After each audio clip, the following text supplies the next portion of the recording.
어느 유치원에서 선생님께서 그 유치원 아이에게 물었습니다. 얘들아, 누군가를 통해서 니네들이 선물을 받았을 때 그때 어떻게 해야 되겠죠? 그랬더니 마지막 끝나는 말은 다자로 끝나는데 뭐라고 대답을 해야 될까요? 하니까 제일 앞에 앉아있는 꼬마가 저요 선생님 하고 손을 들고 고맙습니다 그렇게 해야 되겠습니다. 그랬더니 선생님이 박수를 치면서 맞았어요. 또 다른 말은 없을까요? 다자로 끝나는데요. 그랬더니 그 옆에 앉아있는 꼬마가 하는 말이 감사합니다 그렇게 이야기해야 된다고 했습니다. 선생님이 요새 아이들은 참 영리하네 그렇게 생각하고 마지막으로 한 번만 더 물어보겠습니다. 다른 표현은 없을까요? 이렇게 물었더니 저쪽 구석에 앉아있는 한 꼬마 아이가 하는 말이 뭐 이런 것을 다 그러다는 거야. 그러니까 선물을 주면 뭐 이런 것을 다 주시냐고 그렇게 반응하면 된다는 거죠. 요즘 아이들 보통이 아니죠. 주님은요, 우리가 아무리 많은 영적인 쓰레기, 내가 가지고 있는 그 영적인 쓰레기들을 주님의 손에 올려놓아도 뭘 이런 걸 다 그렇게 말씀하지 않습니다. 언제든지 니네들이 힘들고 니네들이 이 땅에 살면서 지은 모든 죄들이 있으면 다 내게로 가져오라고 그렇게 말씀하십니다. 캐나다에 포트 알칸 교도소라는 유명한 교도소가 있어요. 근데 몇백 년 동안 단 한 건의 탈옥도 그 교도소에서는 발생하지 않았다는 것입니다. 그만큼 철통 보안으로 유명한 교도소였습니다. 경비가 워낙 삼엄하고 명성이 드높아가지고 이곳에 들어간 죄수들은 아무런 말썽을 일으킬 수가 없었습니다. 그런데 워낙 시설이 오래되었고 노후되다 보니까 새로운 교도소를 지어가지고 수감자들을 이송하게 됐는데 그 과정에서 교도소를 허무는 모습을 죄수들이 보고 다 허탈한 웃음을 지었다는 거예요. 왜냐하면 그 교도소 벽을 보니까 종이와 흙으로 붙어가지고 그냥 사람이 그냥 이렇게 밀기만 해도 쉽게 부서질 수 있는 그런 벽체로 되어 있었더라는 거죠. 그러나 그 교도소에 들어가기 전부터 그것은 난공불락이라고 생각을 했기 때문에 들어가서도 탈옥을 한 번이라도 생각할 수 없고 지레 포기해버리는, 그리고 아무런 시도를 하지 않았다는 것이죠. 여러분들 그렇습니다. 우리가 반복되는 죄를 짓다가 보면은 우리가 어떤 무력함에 빠지냐면 죄의 무력함에 빠지는 습관을 갖기 쉽습니다. 그러나 죄의 싹은 사망이고 그 후에는 심판이 있다고 했어요. 그 심판을 누구도 피할 수 없기 때문에 우리는 이 땅에서 죄의 사슬로부터 자유함을 얻어야 되고 하나님의 은혜를 구해야 됩니다. 지긋지긋한 그 죄의 사슬을 끊어버리고 죄 용서의 확신을 가지고 살아내시는 여러분들이 되시기를 주님의 이름으로 축원을 드립니다. 우리는 지금 제가 작년 하반기부터 사도신경을 강해를 했습니다. 그래서 첫 번째 사도신경을 강해하면서 성부 하나님에 대해서, 그리고 예수님에 대해서, 그리고 성령님에 대해서 신앙 고백을 살펴보았고요. 거룩한 공회에 대한 신앙의 고백, 그리고 지난 시간에는 성도가 서로 교통하는 것에 대한 신앙 고백을 살펴보았어요. 근데 오늘은요, 죄를 사하여 주시는 것을 믿는다고 고백해야 된다는 거죠. 죄를 사하여 주시는 것을 내가 믿습니다. 이걸 여러분들이 고백할 수 있어야 된다는 겁니다. 오늘 본문에 굉장히 강조된 것이 있어요. 그 강조된 말이 뭐냐면 오늘 본문에서 하나님은 빛이라는 거예요. 빛. 하나님이 뭐라고요? 빛이라는 거예요. 근데 그 빛의 반대 말은 어둠이죠. 당연히 하나님이 빛이기 때문에 빛이 비추어지는 그곳에는 어둠이 다 물러가게 돼 있습니다. 여러분들, 하나님이 빛이기 때문에 또 어둠과 하나님은 조금도 타협할 수가 없습니다. 그리고 그 어둠과 하나님은 공존할 수가 없는 속성을 갖고 있어요. 그러니까 하나님 안에는, 빛이신 하나님 안에는 진리와 순결과 진실과 정의가 다 내포되어 있어요. 거룩한 속성들이 그 빛이신 하나님이라는 그 말 가운데 다 들어있는 거예요. 여러분들, 그런데 그러면 빛의 반대는 어둠이잖아요. 어둠의 속성을 여러분들이 이해할 수 있어야 되는데, 여러분들, 어둠이라는 것은 무지하고 불신앙적이고 제약된 삶을 사는 것을 말하는 거예요. 그러면 이런 속성을 누가 갖고 있느냐 하면 마귀가 갖고 있는 거예요. 어둠은 마귀의 속성입니다. 자, 우리 한번 요한일서 1장 5절을 한번 읽어볼까요? 우리가 그에게서 듣고 너희에게 전하는 소식은 이것이니 곧 하나님은 빛이시라 그에게는 어둠이 조금도 없으시다는 것이니라. 그렇습니다. 하나님이 빛이기 때문에, 그분에게는 어둠이 조금도 없으신 분이기 때문에 그 빛 대신 주님과 내가 교제하고 사귐을 가지려고 한다면은 1차적으로 우리가 전에는 본질상 그 진노의 아래 마귀의 속성을 가지고 어둠 속에 살았다고 한다면 이제는 제사함을 받고 용서함을 받고 빛 가운데 들어와야 된다는 것입니다. 나는 오늘부터 여러분들이 빛 가운데 사는 삶이 되어지기를 주님의 이름으로 축원을 드립니다. 여러분들은 이제 어둠의 일을 청산하고 빛의 삶을 살아내야 된다는 것이죠. 그런데 왜 빛 대신 하나님은 반드시 우리가 빛 가운데 거할 것을 요구하시는 것일까요? 그리고 오늘을 살아가는 우리 그리스도인들이 빛 대신 하나님과 교제하고 그분과 사귀고 그분과 함께 살아내려고 하면 어떻게 해야 될까요? 그래서 오늘 저의 설교 제목이 뭐냐면은 나는 제 용서를 믿습니다. 한번 따라해 볼까요? 나는 제 용서를 믿습니다. 전에 내가 청년들을 굉장히 많이 지도를 했었어요. 자, 여러분들, 나도 이제 나이가 먹었지만은 나도 젊었을 때가 있었거든요. 젊었을 때 우리 청년들에게 굉장히 인기가 있었습니다. 학생들에게도. 그때 제가 청년들에게 지도했던 것 중에 하나가 뭐냐면은 오늘 우리 교회 우리 청년들과 함께 나눌 그 책이에요. 오확신이라는 5가지 확신. 그 5가지 확신 중에 제일 중요한 확신이 뭐냐면 제 사함의 확신이에요. 제 용서의 확신을 갖고 살아야 된다. 그때 정확하게 제가 심어줬어요. 니네들이 이 세상에서 빛된 삶을 살고 빛된 영혼으로 살려고 한다면 반드시 제 확신에, 제 용서의 확신을 갖고 살아야 된다는 것을 가르쳤습니다. 그래서 오늘 우리가 정말로 제 용서의 확신을 믿고 또 고백을 하고 그렇게 살아야 되는데, 그러나 대다수의 그리스도인들을 보면은 제 용서의 확신이 없이 살아간다는 거예요. 제가 용서받았다는 확신이 없이 살아가면 항상 죄진 사람은 어때요? 죄책감에 살죠. 죄책감.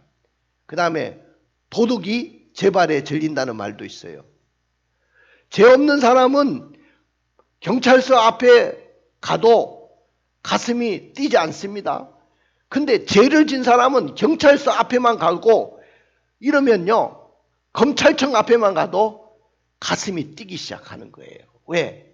자기에게 죄가 있기 때문에 그런 거죠. 그런데 우리가 죄 용서를 받았다. 어떤 종류의 죄, 어떤 재질의 죄를 지었다 할지라도 내가 그 죄 사함을 받았다고 한다면 결코 우리는 두려울 것이 없다는 것입니다. 마귀가 아무리 우리에게 찾아와 가지고 찔러대면서 너는 죄인이라고 이야기하더라도 나는 담대하게 이 세상을 살아갈 수가 있는 것입니다. 믿으십니까? 우리나라의 대통령에게 가장 큰 고난 중에 하나가 있어요. 우리나라 국민들이 그 대통령을 뽑을 때 그분에게 고난을 준 것 중에 하나가 뭐냐면은 사면 복권권이라는 사면권을 줬어요. 사면권. 여러분, 대통령이 얼마나 권세가 있는지 아십니까? 어떤 죄를 짓고 수십 년 감옥에 살아야 될 사람도 대통령이 사면 복권을 시켜버리면 완전히 죄가 그때부터 다 용서가 되고 사함을 받고 교도소에 있는 사람은 교도소에서 나오고 그 다음에 정상적인 활동을 할 수 있는 자리까지 피선거권까지 가질 수 있는 그런 자리에 들어갈 수 있는 것입니다.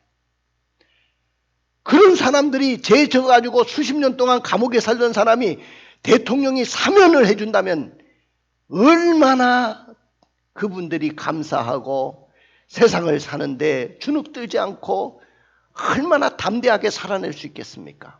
마찬가지입니다. 우리 주님이 우리를 다 용서해 줬다고 했는데 그러나 대다수의 그리스도인들은 죄 용서에 확신 없이 살아가고 있다는 거예요. 왜 그러면 기독교인이면서도 죄 용서에 확신 없이 교회를 다니는 것일까요? 그 이유는 하나님과 사귐이 있다고 하면서 어둠 속에 여전히 행하기 때문에 그래요.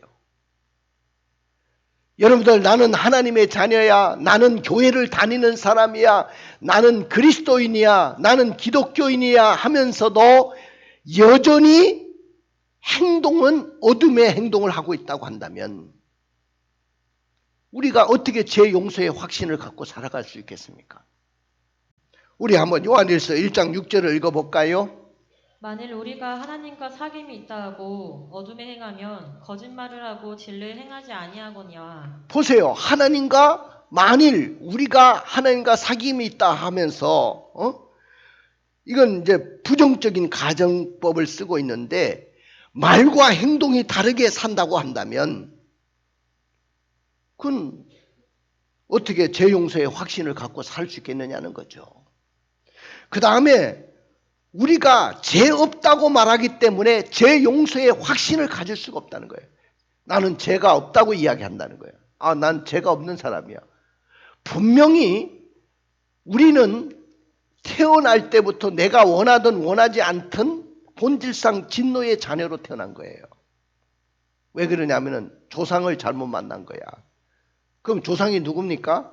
거슬러 올라가면 여러분들 할아버지 할머니가 아니고 그분들도 조상이지만은 최초의 인간으로 올라간다면 아담과 하와 그 할머니 할아버지가 죄를 지은 거예요. 그분들은 인류의 대표자로 죄를 지었기 때문에 우리는 태어날 때부터 본질상 진노의 자녀로 태어난 거예요.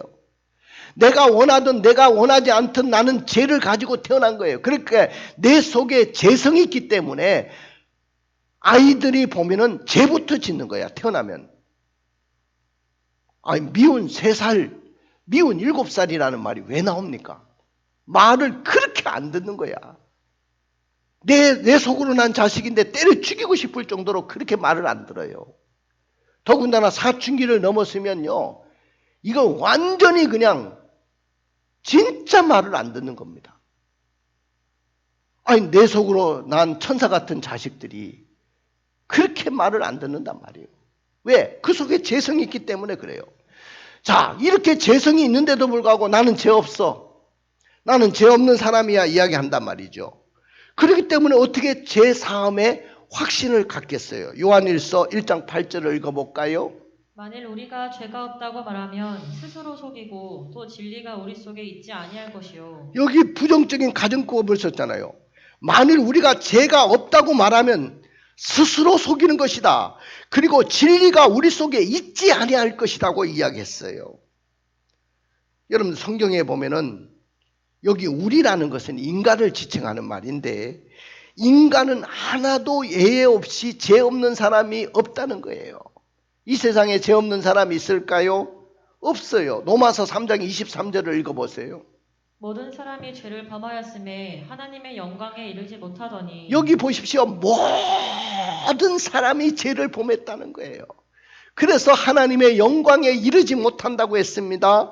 그 다음에 로마서 3장 10절을 읽어볼까요? 기록된 바 의인은 없나니 하나도 없으며 의인은 없나니 곧 하나도 없다. 그러면 이 땅에 아담의 후손으로 태어난 사람들은 다 죄인이라는 거예요.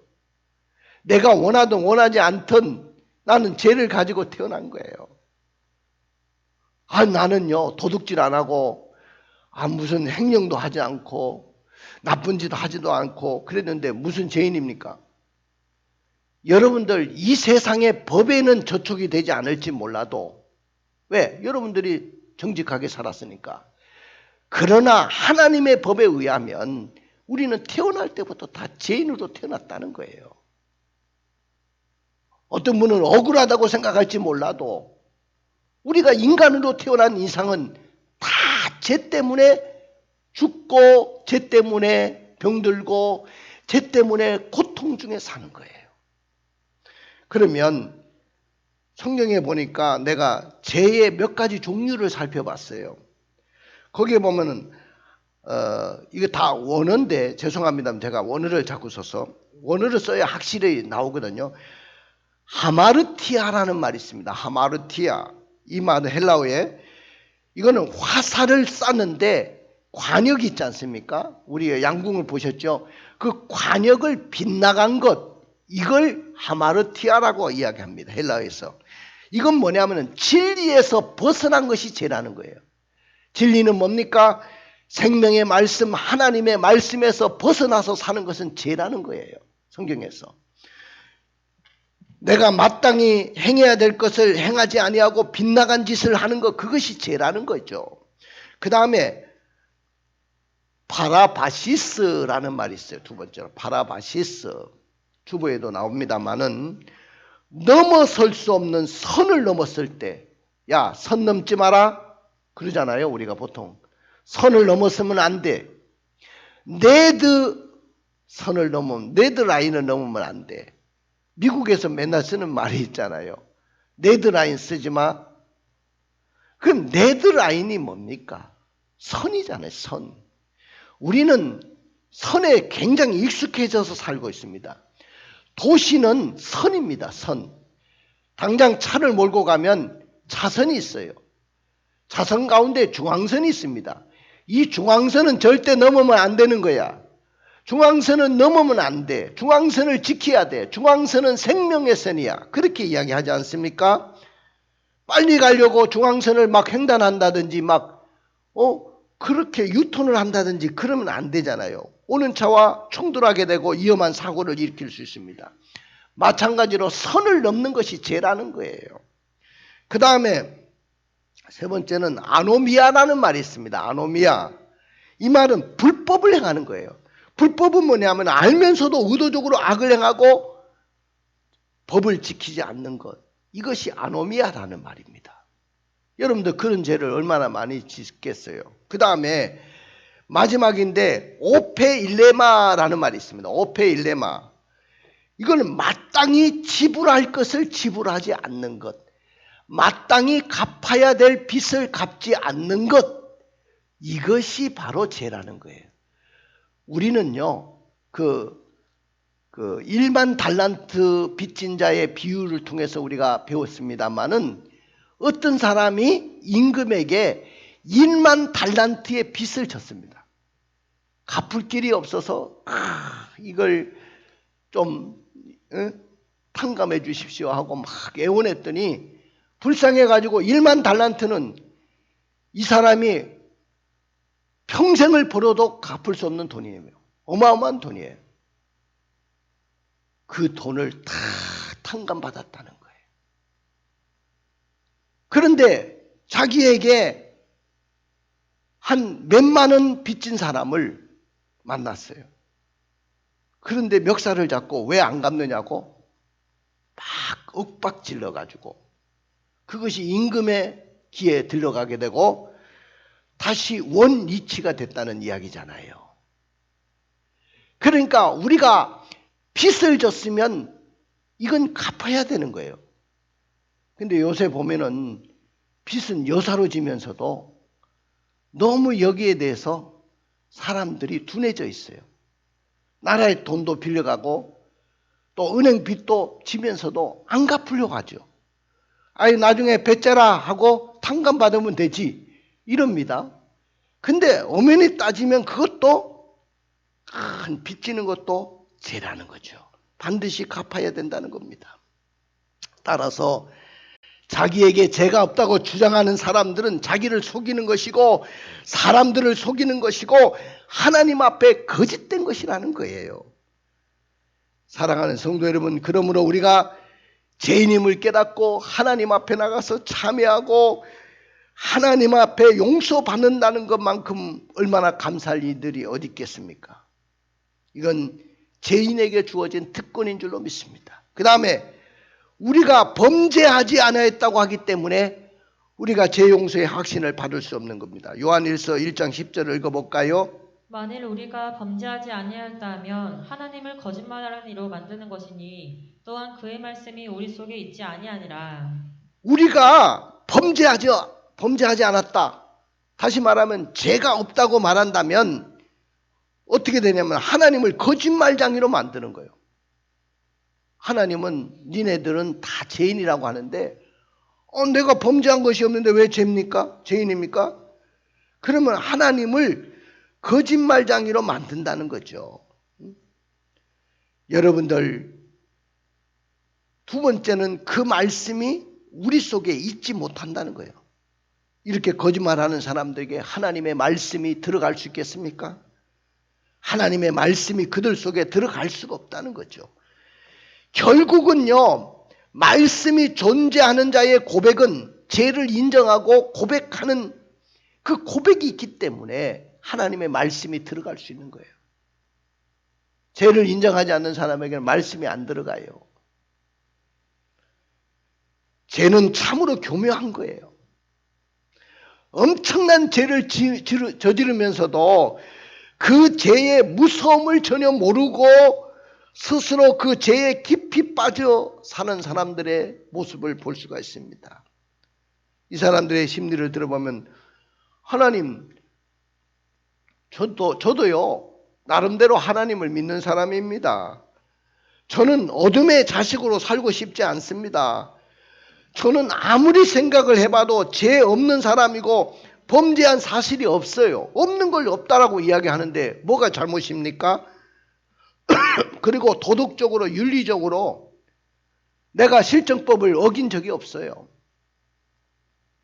바르게 살려고 노력했습니다. 그렇게 말하면서 죄 용서에 확신 없이 살아갈 때가 많습니다. 그럼에도 불구하고 나는 죄 용서를 믿습니다라고 신앙 고백해야 되기를 원합니다. 그리고 하나님도 이런 나는 죄 용서를 믿습니다라고 신앙 고백하기를 원하셔요. 하나님은 빛 가운데 계신 분이고 어둠이 조금도 없는 분이라고 했습니다. 그 다음에 그 하나님은 우리가 어떤 죄를 지었든지 다 용서하실 수 있는 유일한 분이 우리 하나님이신 줄로 믿습니다. 그렇기 때문에 우리가 그 하나님, 빛 대신 그 하나님과 내가 교제하고 사귐을 가지려고 하면 우리가 어떻게 살아야 되냐면 빛 가운데 행해야 된다. 그랬어요. 요한일서 1장 7절을 읽어볼까요? 그가 빛 가운데 계신 것 같이 우리도 빛 가운데 행하면 우리가 서로 사귐이 있고 그 아들 예수의 피가 우리를 모든 죄에서 깨끗하게 하실 것이요. 예, 우리가 빛 가운데 행하면 어떻게 되냐? 하나님과 교제하게 되고 하나님 만나서 교제하고 하나님과 함께 사귐을 갖게 되고 그 다음에 그 아들 예수의 그 피가 우리를 모든 죄에서 깨끗하게 한다는 거예요. 할렐루야. 그래가지고 내가 거룩하니 너희도 거룩하라고 하신 그 주님의 말씀 따라 우리가 거룩한 삶을 살아갈 수 있는 것입니다. 믿으십니까? 그 다음에 우리가 우리 죄를 두 번째는 자백해야 된다는 거예요. 뭐 해야 된다? 자백. 참 이 말은 내가 큰 죄를 지어가지고 검찰청에 가든지 경찰청에 갔을 때 형사들 앞에, 수사관 앞에, 검사 앞에 자백한다는 말을 써요. 자, 죄를 자백하세요. 당신이 죄 진 거 자백하세요. 이러잖아요. 그러면 막 그 주눅이 들어가지고 막 어떤 사람은요, 검찰청 앞에 가면 오줌을 잘잘잘 싼대.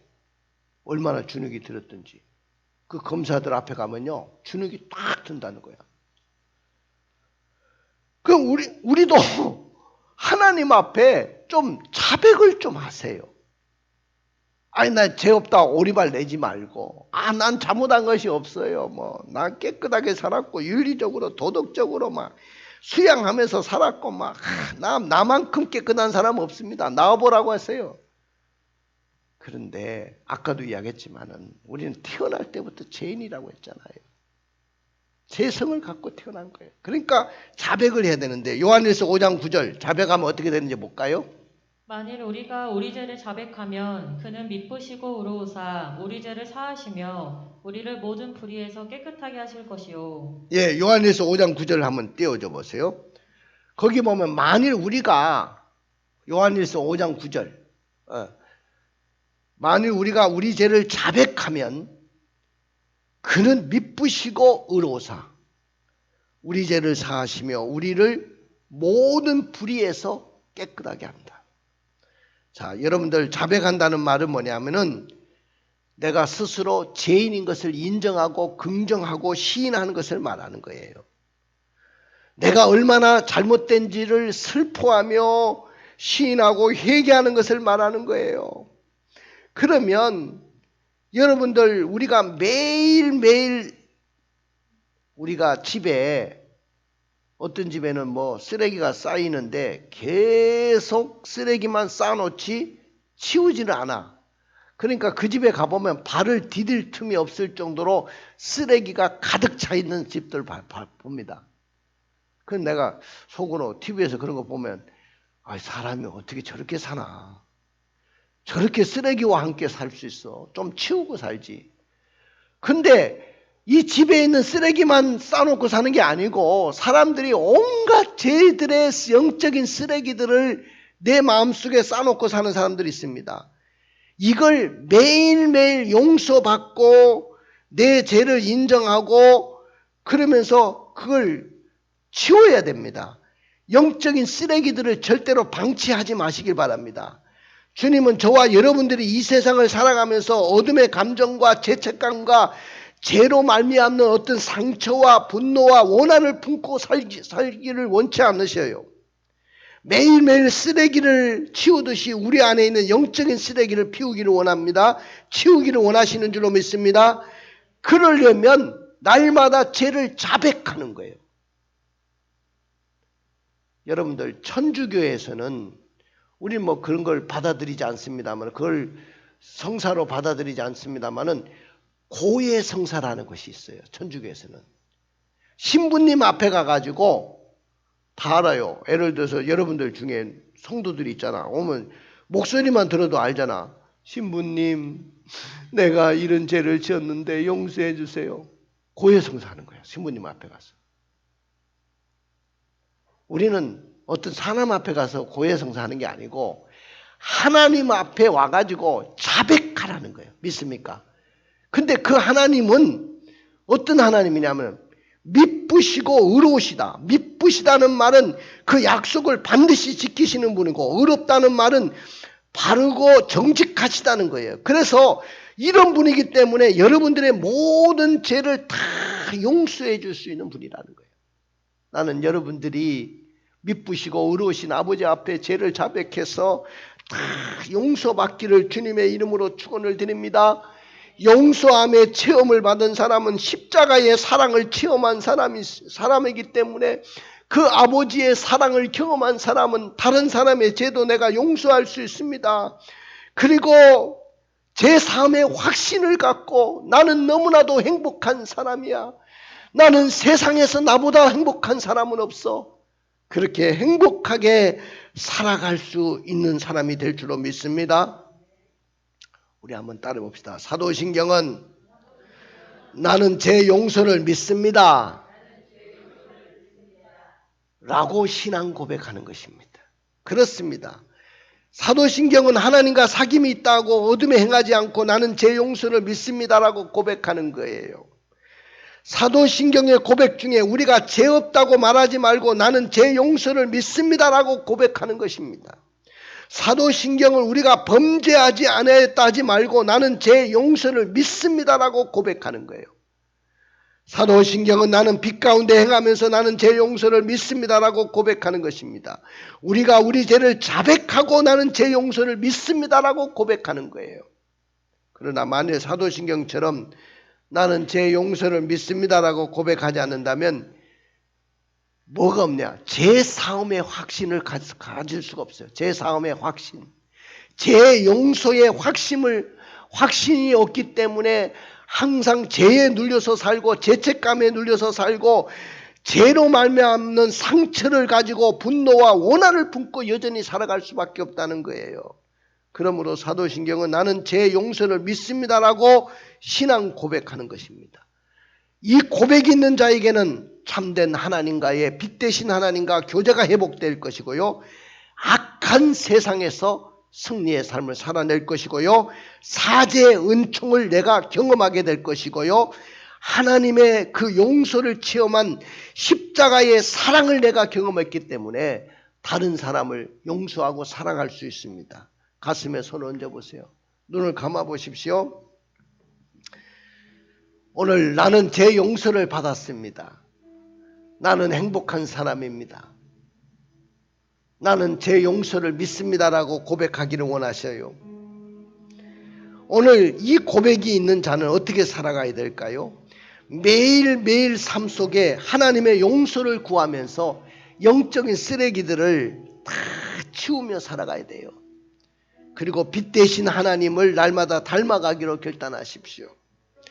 또 하나님이 기뻐하시는 일을 행하며 살아가기로 결단하시고 내가 아버지의 사랑을 경험함으로 다른 사람을 용서하며 살아가기로 결단하십시다. 우리 다 같이 일어나 보십시오.